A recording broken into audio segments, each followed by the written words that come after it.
Hello and welcome to today's short video about the themes of Macbeth.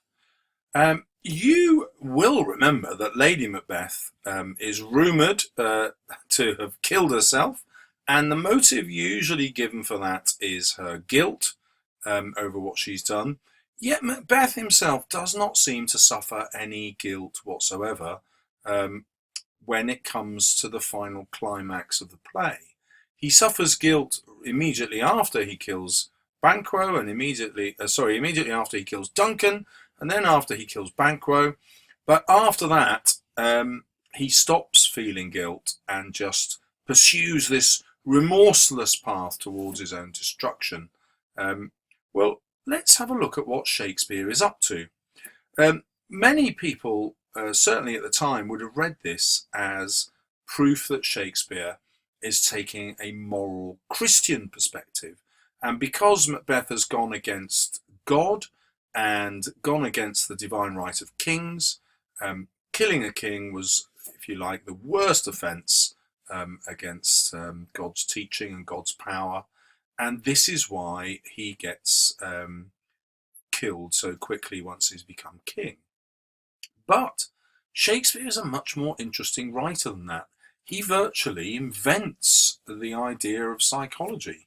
So you probably know that a soliloquy is a speech which a character gives where they share their own inner thoughts with the audience. Well, Shakespeare invented the soliloquy. It's not something that's around in drama before this time. And this whole idea of the inner world, if you like, the origins of psychology, we can trace back to Shakespeare's writing. This is the first time it's fully explored, I think, in meaningful ways. And so he's actually exploring how the mind works. So let's get first into Banquo's dream. Banquo says to Macbeth, "I dreamt last night of the three weird sisters." Now, he has this dream before, according to him, before he even meets the sisters. And this could be a really interesting part of his psychology. Because if the sisters have real powers, then they have influenced him in their dreams. However, if they don't have real powers, then Banquo is making this up. He hasn't really dreamed about the weird sisters at all. But he is obsessed with their prophecy that his own son will become king. Well, where does the guilt come from here? Well, it comes from the fact that Banquo has to keep quiet about Macbeth's murder of Duncan. Banquo is certain that Macbeth has killed Duncan because he was there when the witches made their prophecies, but even more important than that, he saw what Macbeth looked like. "Look how our partner seemed rapt withal," he said. So he knows that Macbeth has committed this murder. So what's the reason that he doesn't tell everybody? Well, because if he does, then perhaps Fleance might not become king in due course. So Banquo kind of feels as though he needs to let the witches' prophecies pan out if Fleance is going to become king. And this, of course, causes him great guilt. So the next time we see him, he can't get to sleep. He's up, he's holding his sword, he's scared. This is obviously a fear of Macbeth, but it's also a fear of his own desires and what he's doing. Well, now we get to the famous dagger scene, where Macbeth says, "Art thou not, fatal vision, sensible to feeling as to sight?" And here, Macbeth has guilt, like Banquo did, in advance of the killing.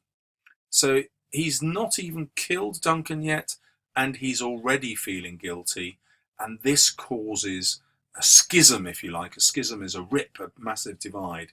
This causes a schism in his mind, and he starts to see things which aren't there. And we know they're not there because Shakespeare gives him that very specific instruction. Macbeth can't feel it, he can only see it.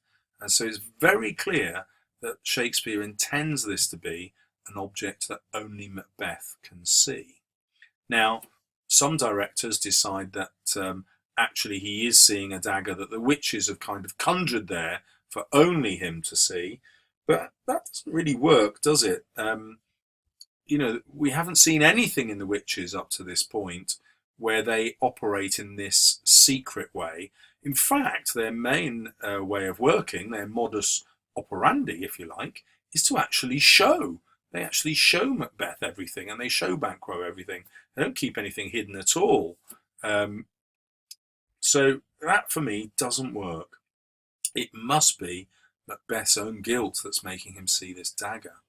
And then once he's killed Macbeth, we have that famous quotation, "Methought I heard a voice cry, Macbeth has murdered sleep, Macbeth shall sleep no more." And this is a perfect image of how guilt will overcome him by robbing him of his sleep. But also, other readers look at that as divine punishment. This guilt is given to him by God in order to punish him for his fatal desires and having the daring and immorality to commit regicide. Well, the next bit, of course, is Banquo's ghost, which he sees, again an embodiment of his guilt. So we could decide that Macbeth's destruction isn't that he murdered Duncan in order to become king. He could have got away with that. His problem is the guilt. And this is an interesting question. If Macbeth could have killed Duncan without feeling any guilt, and therefore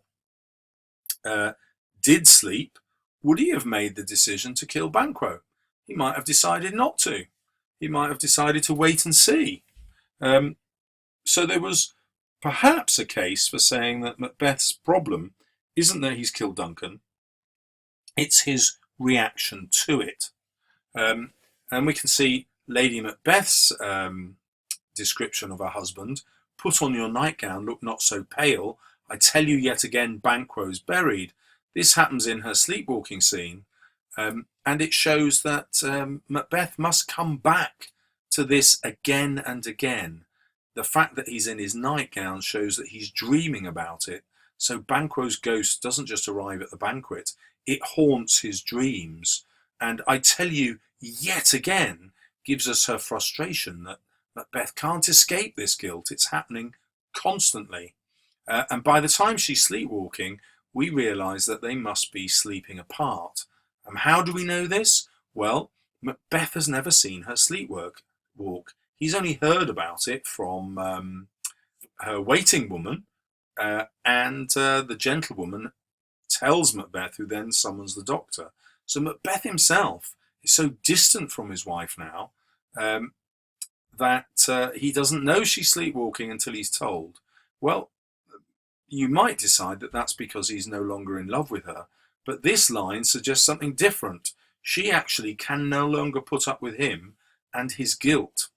And that guilt seems to be contagious, which is what leads to Lady Macbeth sleepwalking.